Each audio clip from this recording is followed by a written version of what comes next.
سلام علیکم مامۆستا باشی هر تشت لور بسلاوک دست پیدکه سلاوک کو جداهیا اول و باوری ناس ناکه لیبل دری جیانا هفبش ودکه دنگ فنجان چای گفتگوی دوستانی و کنی نافبرا مسلمان و کریستیانان ده لچایخانه گنده هار موتای لکویه اف چایخانه بسالانه بی تجداهیا دین و باوری دری خوش هر کسی را وکریه خودی چایخانه دبیجه کو آرمان جوان آوا کرنا گشدانه که دوستانه کو هر کس بکاربه بکیف خوشی و آرامی وقت خود در باز بکه گەنجێکی مەسیحیە لێرە چاخانەمەیە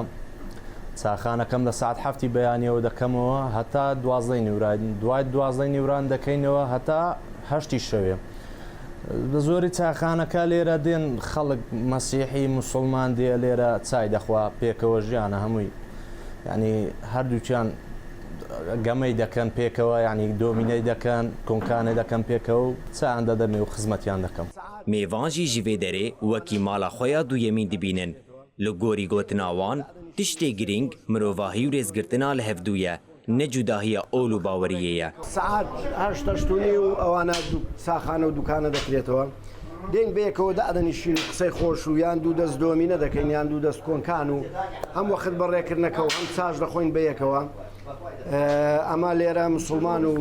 برایانی مەسیحی هەموو بەیەکەوەی هیچ جیاواز یەکمان نییە لە نە جلو بەرک و نە لە قسەکردن و نە لە کەنتور و هەموو بەیەکەوە ڕۆژانە لێرە بەڕێ دەکەین مامۆستا کو هەڤوڵاتیەکی کریستیانایە دەبێژە لەوێ چایخانەیە نرخên mirovahiyê rêz û hezkirin li ser her cûre cudahiyên olîyan neteweyî re hatine girtin. تەنها هیچ نقطەیەک بە یەک نقطە خلافێکمان نەبووە و ڕێزمان لێ دەگرن و باوەڕ کە لە ناو شاری کۆیە کە دێیم دەسوڕێن لەبەر سەلام لەبەر ئەوەی ئەوەندە سەلام لە یەکتر دەکەین و هەموو برادەر و دۆست و خزمانی خۆمانن هیچ فەرقوجدایەکمان نەکردێ هیچ ئەوانیش بە سایەکی سیر قەت تەماشامان ناکەن. چایخانەیەک سادە لێ پەیمانێکە mezin tiştê ku mirovan nêzî hev dike ne tenê vexwarina çayê ye belkî hebûna rêz û pêkvejiyanê ya li koyê ye.